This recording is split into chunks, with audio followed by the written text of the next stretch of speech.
The story begins with a question that tells you more about the people asking it than about the man they were asking about.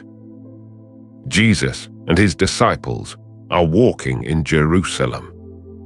They pass a man who has been blind since birth, a beggar known in the area, a fixture that people walked past without seeing. And the disciples ask, who sinned, this man or his parents, that he was born blind? Sit with that question for a moment, because it is not idle curiosity. It is a theological position stated as an enquiry, and the position is this: suffering is a payment. If a man is afflicted, someone has earned it. The only open question is who. It is worth saying that this was not a fringe view. It was close to conventional, and it had scriptural support that could be quoted. There are passages that connect conduct and consequence directly, and a whole tradition of reading them as a rule rather than a pattern. The difficulty with the man in front of them was the timing. He was born blind. Whatever account you gave had to explain an affliction that arrived before he had done anything at all. Hence the second half of the question, the parents.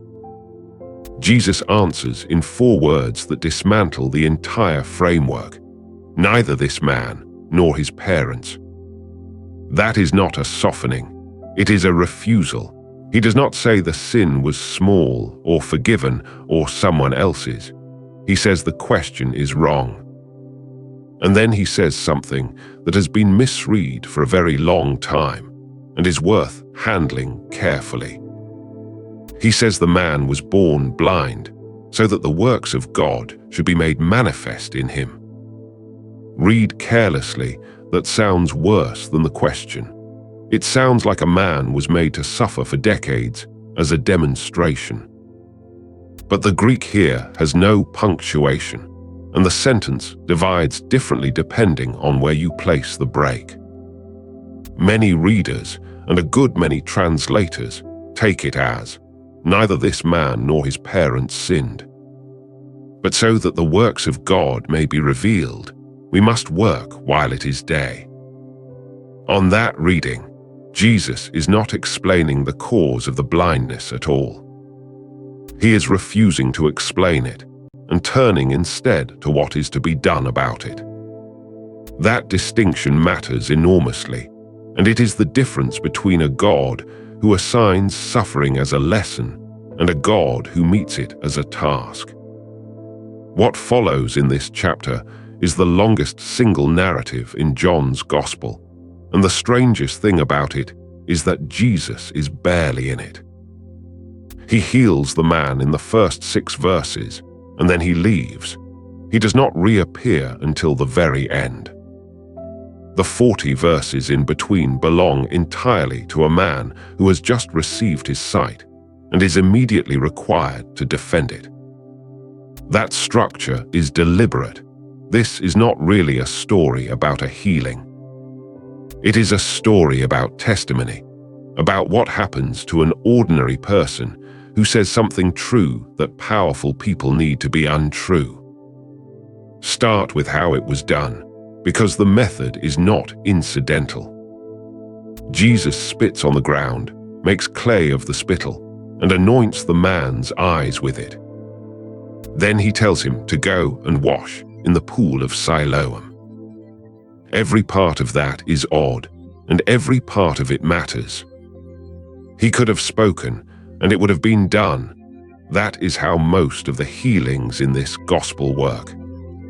Instead, there is a physical process, and a substance, and an errand.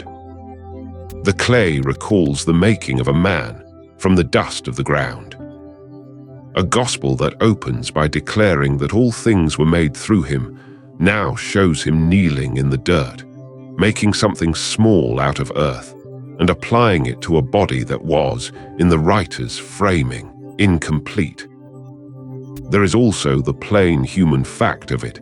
This man had never seen a face. What he had was touch and voice. So the healing arrives in the 2 forms he could actually receive. hands on his face, and a voice giving him something to do. That last part is not trivial either. He is not healed where he sits. He is sent, told to walk, blind, across the city to a specific pool and to wash. Siloam sat at the southern end of Jerusalem, fed by a tunnel cut through rock centuries earlier to bring water inside the walls during a siege. It was a real place with a real function, and the gospel pauses to translate the name for us, sent. So the man is sent to the pool called Sent, and the writer wants us to notice. It is worth staying with the pool a moment longer, because for most of the last 2,000 years nobody knew where it was. There was a site venerated as Siloam, a small basin at the tunnel's outflow, with a church built over it in the 5th century. That is what pilgrims were shown and what appeared on maps. Then in 2004, workmen repairing a damaged sewer line in the Silwan neighborhood of Jerusalem cut into a flight of stone steps. Excavation followed, and what emerged was a pool on an entirely different scale from the basin. A large, stepped, trapezoidal reservoir, faced with stone, with broad landings that suggest a great many people using it at once. Coins found in the plaster date its construction to roughly the turn of the era. Coins in the silt that filled it date its abandonment to the years around the revolt of 70. Which means the pool the gospel describes was in use during precisely the period the gospel describes, and the writer knew a real place with a real shape. Its water came through a tunnel cut nearly 2,000 feet through solid rock, driven from both ends by 2 teams working toward each other in the dark. An inscription found in the tunnel in the 19th century records the moment they met, the workmen calling to one another through the last of the stone. That tunnel had been dug to keep a city alive under siege. 7 centuries later, its water was where a blind man was sent to wash. None of that changes the meaning of the story, but it does change how you picture it. This is not a symbolic pool in a parable. It is a specific set of steps, in a specific quarter, that you can now walk down. He goes, he washes, he comes back seeing. And here the trouble starts, because the first people to encounter him do not rejoice. They argue about whether it is him. The neighbors and those who had seen him begging are divided. Some say this is the man. Others say no, but he is like him. That reaction is worth pausing on, because it is so ordinary and so revealing. They had seen him every day for years, and they could not identify him with his eyes working. What they had recognized was not his face. It was his posture, his position, his role, the blind beggar at that spot. Remove the blindness and the category dissolves, and with it, their ability to place him. There is something else in that hesitation, and it is worth naming because it is not only about recognition. A blind beggar at a fixed spot was, to the people passing, a permanent feature of the street. He had a function in their moral world. He was the occasion for their almsgiving. He gave them somewhere to be generous. Remove the blindness, and that function disappears. The man is no longer a recipient. He is a neighbor, someone who might now want work, or a place, or an opinion. That is a genuinely disruptive change, and their reluctance to identify him may be less about his face than about what identifying him would require. Some say he is like him. It is easier to decide it is a different man than to work out what the first one is now owed. None of that is stated in the text. But it is the kind of reaction the chapter keeps documenting. People meeting a change they did not ask for, and reaching first for a way to avoid it. He settles it himself in the plainest words in the chapter, "I am he." Then they ask how, and he tells them exactly, without embellishment. "A man called Jesus made clay, anointed my eyes, told me to wash at Siloam. I went, I washed, I received sight." Notice what is absent: no theology, no claim about who did it, a sequence of events in the order they happened. They ask where the man is now, and he says, "I do not know." He has been healed by someone he has never seen and cannot currently find, and he is about to be asked to defend that. Before going further, it is worth understanding what this man's life had actually been, because the gospel assumes a world its first readers knew, and we do not.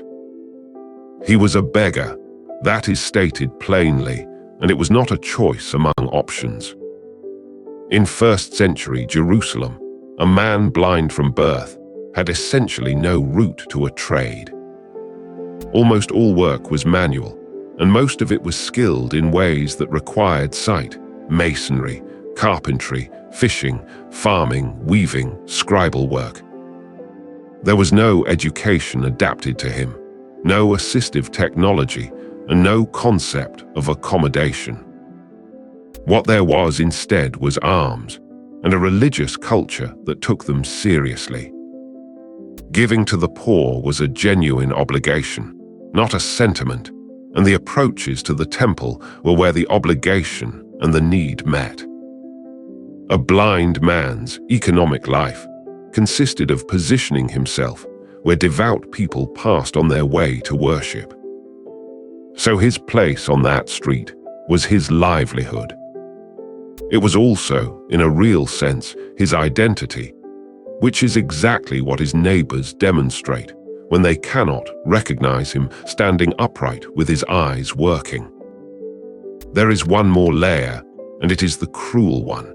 In a framework where affliction implies guilt, his poverty was not merely misfortune.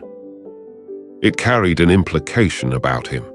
Every coin dropped in front of him was charity extended to someone many of the givers assumed was paying for something. That is the man the disciples walked past while debating whose fault he was. And it explains something about his behavior later that might otherwise look like recklessness. When he argues back at the council, he is not risking a comfortable position. He has spent his life being discussed rather than addressed. Being questioned, even hostilely, is the first time anyone has asked him what he thinks. They bring him to the Pharisees, and the gospel drops in the detail that turns a wonder into a problem. It was the Sabbath day when Jesus made the clay and opened his eyes. That single clause reframes everything that follows. Sabbath observance was not a technicality. It was one of the clearest markers of covenant identity, a practice that had survived exile and occupation, and one of the things that made a scattered people recognizably themselves. The tradition around it had developed detailed categories of what constituted work. Kneading was one of them. Making clay from spittle and dust is, by that reading, kneading. So the question in front of the Pharisees was not whether something remarkable had occurred. Nobody disputed that. The question was whether a man who broke the Sabbath could be acting from God. The detail worth understanding is why making clay was the problem, because to a modern ear the objection sounds absurdly small. The commandment says to keep the Sabbath holy and do no work. It does not define work. So a body of interpretation had grown up to answer the obvious practical question: what actually counts? The answer that developed identified categories of labor drawn from the building of the tabernacle. The tasks required to construct it were the tasks forbidden on the day of rest. There are 39 of them, and they are specific. Sowing, ploughing, reaping, threshing, grinding, sifting, kneading, baking, and so on through weaving, writing, building, and carrying. Kneading is on that list. Mixing a liquid with earth to form a paste is, by that reading, kneading, a constructive act, however small the quantity.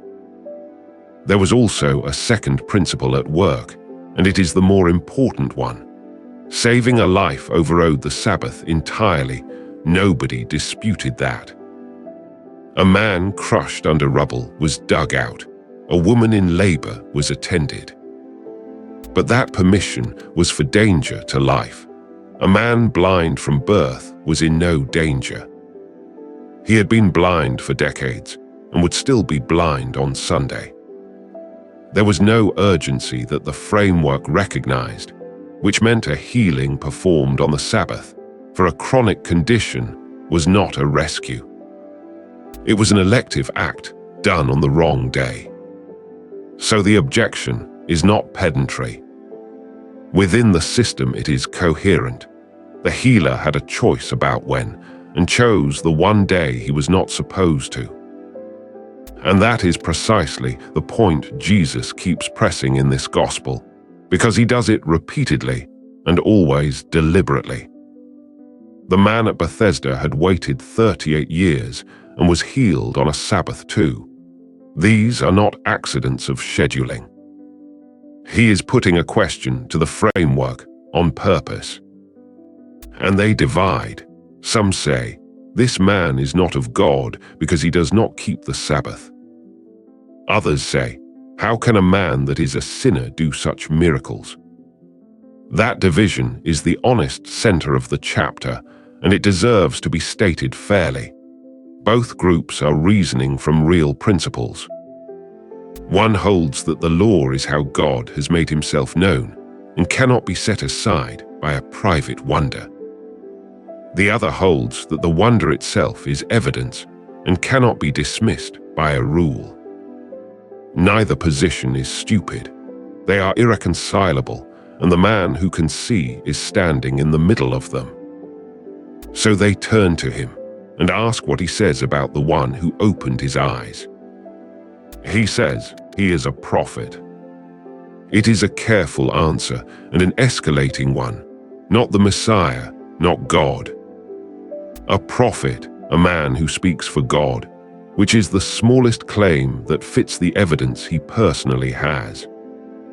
He is reasoning from what happened to him and nothing else, and that is what makes him so difficult to move. Then comes the maneuver that shows how the enquiry has changed character. They stop investigating the healing and start investigating whether there was ever a blindness. They did not believe, the gospel says, that he had been blind and received his sight. This is the move of people who have decided the answer. If the man was never blind, there is no miracle, no Sabbath problem, and nothing to explain. So they summon his parents. What the parents say is one of the most quietly devastating passages in the Gospels. They confirm two things. This is our son, and he was born blind. Both are matters of fact they cannot deny. And then they refuse the third. By what means he now sees, we know not, or who has opened his eyes, we know not. He is of age. Ask him, he shall speak for himself. They are telling the truth. They genuinely did not witness the healing. But the gospel tells us plainly why they framed it that way. They feared the Jewish authorities, because it had already been agreed that anyone confessing Jesus as the Messiah would be put out of the synagogue. It is worth being concrete about what that meant, because a modern reader hears something like losing a club membership. The synagogue was the community. Expulsion meant exclusion from worship, from the social fabric, from the network through which marriages were arranged and business was done, and the poor were supported. For a family of limited means, in first century Jerusalem, it was closer to being made a non-person. The word John uses for that penalty appears in only one place in the entire New Testament. This gospel 3 times and nowhere else. It means, literally, out of the synagogue. That has made it one of the most closely examined details in the chapter, because the historical question it raises is a real one. Was there a formal policy of expulsion for confessing Jesus as Messiah during his lifetime? Or is the gospel describing something its own readers were living through decades later? Most scholars take the second view, and it is worth stating without alarm because it does not diminish the story. It deepens it. The gospel was written down a long time after the events. Most place it toward the end of the 1st century. By then, the situation for Jewish followers of Jesus had changed profoundly. What had begun as a movement within Judaism was becoming something that could not comfortably remain inside it, and communities were being forced to choose. So the readers of this chapter were not hearing a curiosity from the past. Many of them had parents who had done exactly what this man's parents did. Some of them had been put out themselves, which recasts the parents entirely. They are not there to be despised. They are there to be recognized. The gospel puts on the page the precise calculation its readers had watched their own families make. The truth told as far as it is safe, the dangerous part handed on. And it does not condemn them. It simply records what they said and why, and lets the contrast with their son do the work. There is something quietly generous in that. The writer had every opportunity to make them villains and declined. So the parents perform a calculation that almost anyone would recognize. They tell the truth as far as it costs them nothing and hand the dangerous part to their son. He is of age, ask him. And there is something painful in it that the text does not soften. Their son has just received his sight after a lifetime of blindness, the thing they must have prayed for, and their first recorded act is to put distance between themselves and it. They are not villains. They are frightened people doing what frightened people do. But the contrast is the point of the chapter. The man with the least social protection, the beggar, is about to be the only one who will not hedge. They call him back a second time and open with a formula. Give God the praise. We know that this man is a sinner. That opening is doing 2 things at once. It is an oath formula, a demand that he tell the truth before God. And it is a statement of the conclusion he is expected to reach. His answer is the line the chapter is remembered for, and it is a masterpiece of restraint. Whether he be a sinner or no, I know not. One thing I know, that whereas I was blind, now I see. He concedes everything he cannot speak to. He will not be drawn on the theological category. He simply declines to surrender the one thing that is his own, what happened to him. That is not defiance for its own sake. It is a man refusing to describe his own life in someone else's words. They press again. What did he do to you? How opened he your eyes? And here his patience gives out, and something unexpected happens. He starts arguing back. I have told you already, and you did not hear. Why would you hear it again? Will you also be his disciples? That is not the reply of a frightened beggar. It is a sharp, almost mocking question, and the sarcasm of it is unmistakable in any translation. They revile him and draw the line explicitly. You are his disciple. We are Moses' disciples. We know God spoke to Moses. As for this fellow, we do not know where he is from. And the man, untrained, unschooled, with no standing whatever, takes that sentence and turns it into an argument. Why, herein is a marvelous thing, he says, that you do not know where he is from, and yet he has opened my eyes. Then he lays out the reasoning step by step. God does not hear sinners. He hears those who worship him and do his will. Since the world began, it has not been heard that anyone opened the eyes of a man born blind. If this man were not of God, he could do nothing. It is a genuinely good argument, and it is built entirely from premises they themselves hold.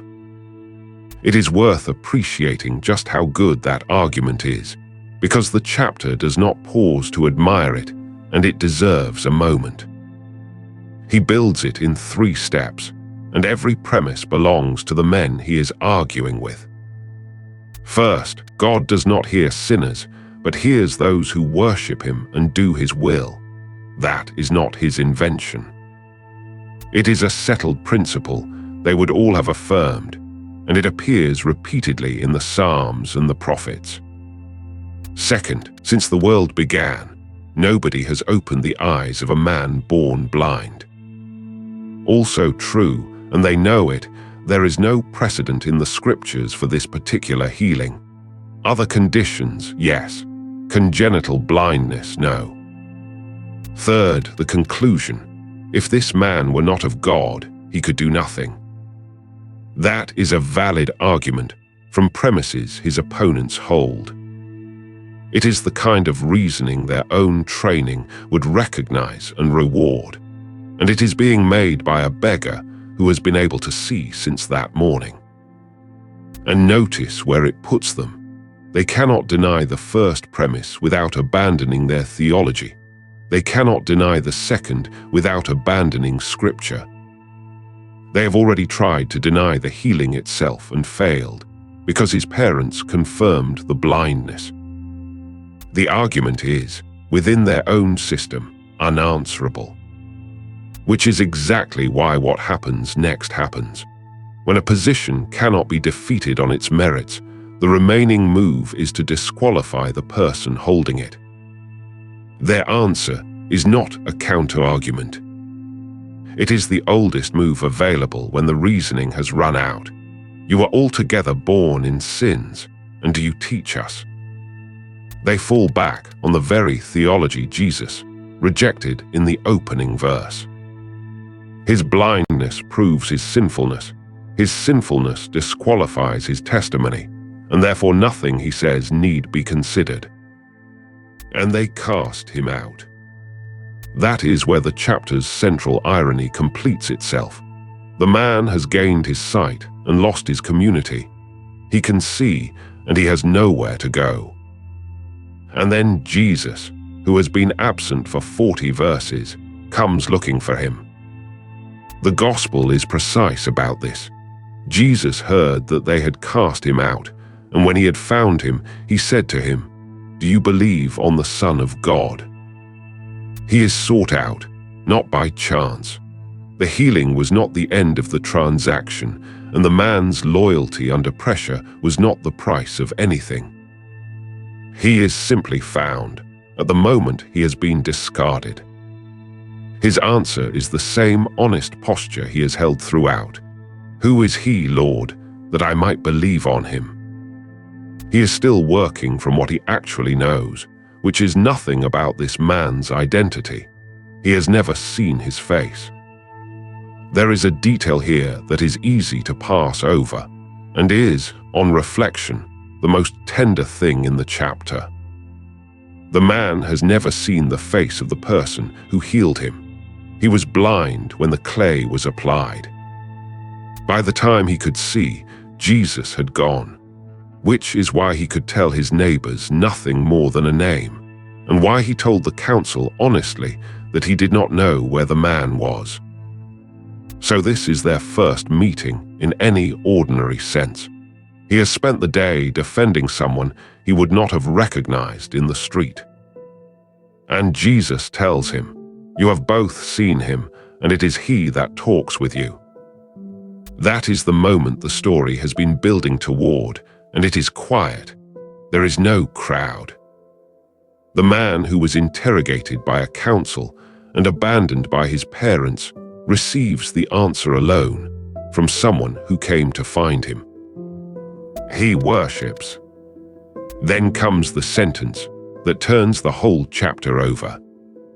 For judgment I am come into this world, that they which see not might see, and that they which see might be made blind.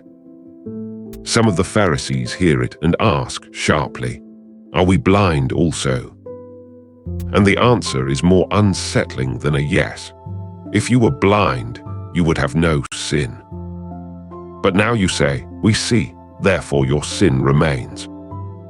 The point is not that they lack information. It is that certainty was the barrier. A man who knew he could not see was healed. Men who were sure they could see had nothing to receive.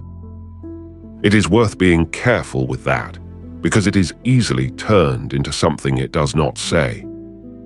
It is not an argument against knowledge or study or being confident about anything. The Pharisees are not condemned for knowing the law.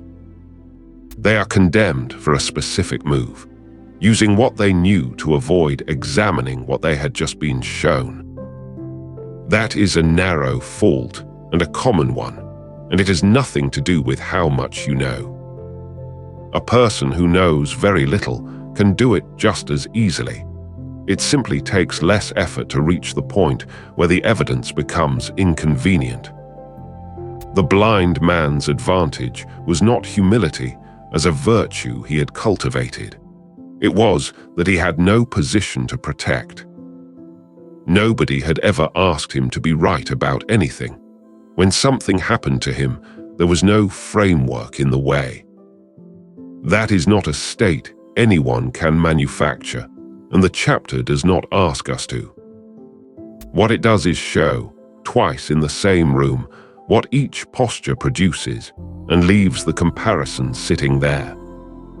There is also the uncomfortable fact that the reader is not obviously on the beggar's side of the ledger. Anyone who has read this chapter before and knows how it comes out is in a position rather closer to the men who were sure they could see. The chapter seems to know that. It ends not with a moral, but with a question the Pharisees ask on our behalf. Are we blind also? And the answer it gives is not reassuring. Before the conclusions, there is a pattern running through the chapter that is easy to miss on a single reading, and once you see it, the whole structure opens up. Watch what the man calls Jesus in order. At the beginning, to his neighbors, he says, "A man that is called Jesus." That is the smallest possible description, a name and a species. It is what he honestly knows. At the first interrogation, asked directly, he says, he is a prophet.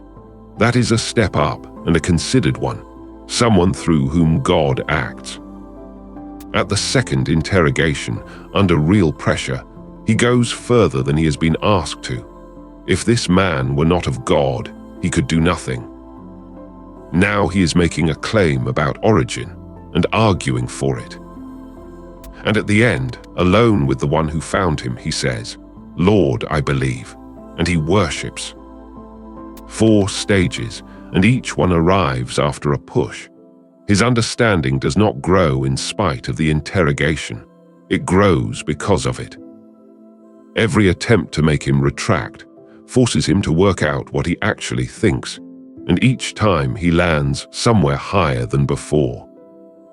Now watch the opposite movement in the room. The Pharisees begin genuinely divided, some open to the evidence, some not, and saying so. Then they narrow. They decide the healing may not have happened. Then they narrow again. They refuse the witness on the grounds of his birth. By the end, they are not investigating anything. They are defending a conclusion. He starts knowing almost nothing and ends worshipping. They start knowing a great deal and end blind. That is the architecture of the chapter, and it is why the closing exchange about sight and blindness is not a throwaway line. It is a summary of what the reader has just watched happen twice, in opposite directions, in the same room.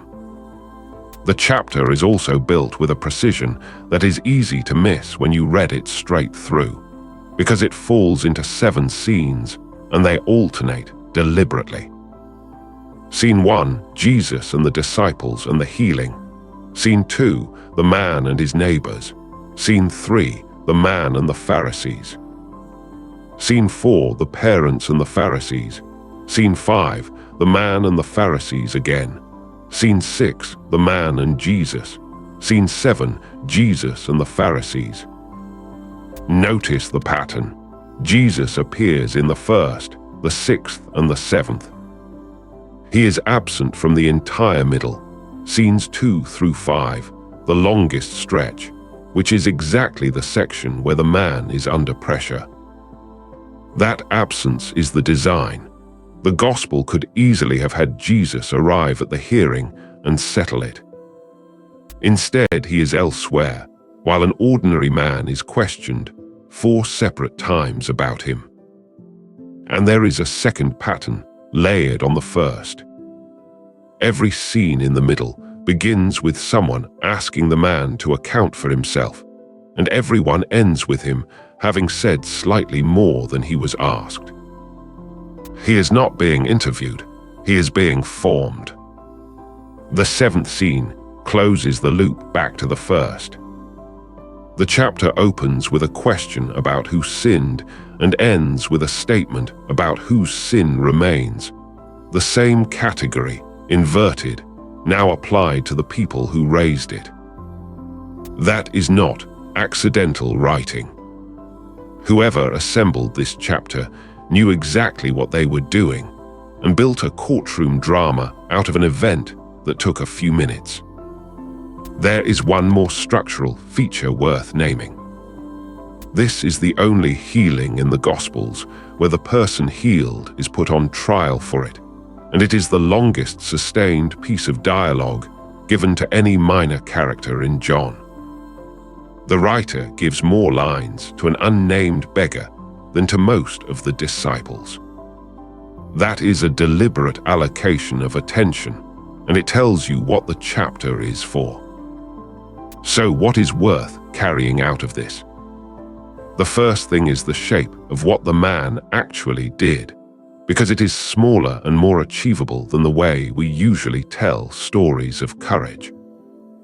He did not preach, he did not perform.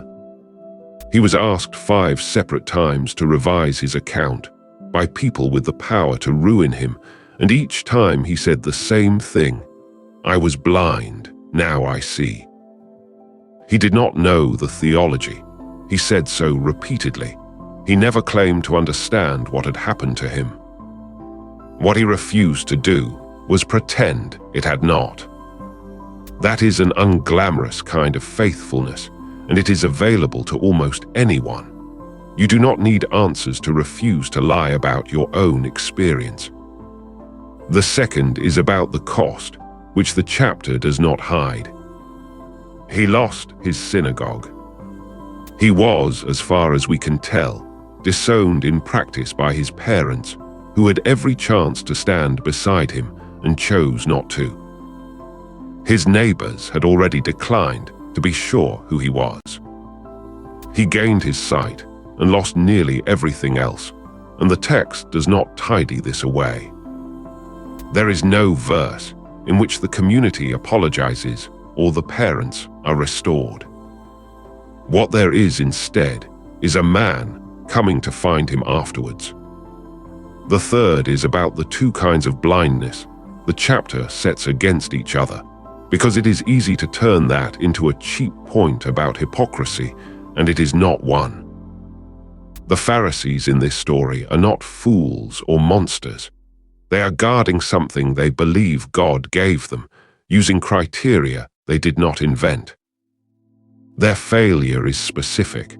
Presented with evidence that did not fit, they went looking for a way to disqualify the witness rather than examine the frame.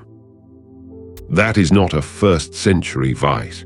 It is what any of us do when a fact arrives that would cost us something to accept.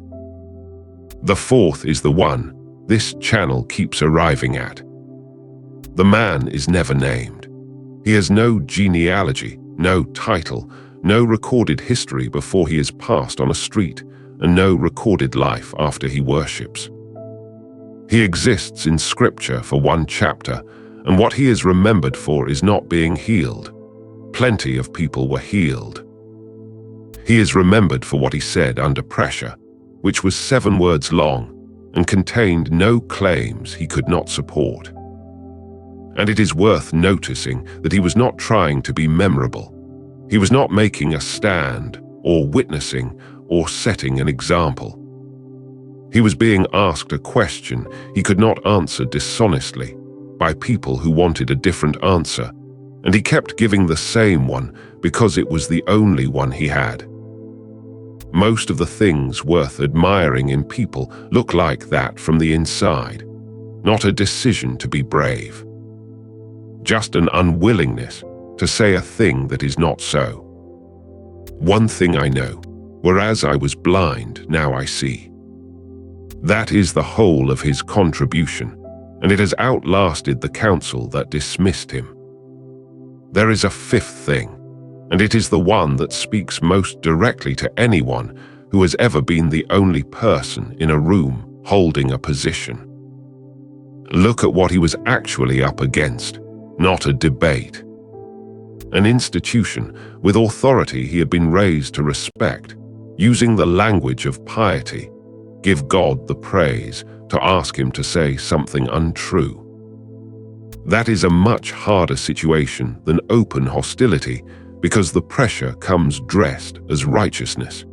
He was not being asked to deny God. He was being asked to agree with religious men about religion in a religious building, and told that agreeing was what honesty required. And he had no resources, no education to fall back on, no standing, no ally in the room. His parents had already declined to stand with him, and were, as far as we know, still in the building. What he had was one fact, and the refusal to let go of it. Notice, too, what he never claimed. He did not say he understood the theology. He said twice that he did not. He did not say he knew whether Jesus was a sinner. He did not accuse anyone of anything until they had reviled him first. He held exactly the ground he could hold, and no more. That is why he could not be shifted. There was nothing in his position that could be argued away, because he had not built it out of arguments. The temptation, when you are the only one holding a line, is to defend more than you actually know, to inflate the claim so it sounds stronger. It never does. It gives the other side somewhere to push. The sixth thing is about what happens after, and it is easy to skip past in a chapter this dramatic. He is thrown out, and then Jesus comes and finds him. The order is important. He was not found because he had been faithful. He did not know he was being watched, and there is no suggestion he expected anything. He was found because he had been thrown out. Whatever else the chapter is doing, it is making that point deliberately. The moment of exclusion is the moment of being sought. That will not read as a small thing to anyone who has lost a community over something they could not unknow. It is, in fact, the only comfort the chapter offers, and it offers it without qualifying the loss. His parents are not restored. The synagogue does not reopen. The council does not apologize. He simply is not left where they put him. There is a version of this story that ends with the miracle, and it would be a smaller story. What the gospel gives instead is 40 verses of an ordinary man being worn down and not giving way, followed by someone coming to look for him. And the gospel never tells us what became of him. He worships and the scene closes, and he is not mentioned again. No name, no later appearance, no tradition attached to him. Whether he found a community, whether his parents ever spoke to him again, whether he lived long, none of it is recorded. That silence is not carelessness. It is the same silence that surrounds most of the people who actually carry these stories. The gospel is full of them. A boy with 5 loaves, a woman at a well, a man let down through a roof. They arrive, they do one thing, and the text moves on without them. What survives of this man is a sentence. It has outlasted the council that dismissed him, the synagogue that expelled him, and the century that produced all 3. The healing took a moment. The testimony took a day. It is the second one the chapter is actually about.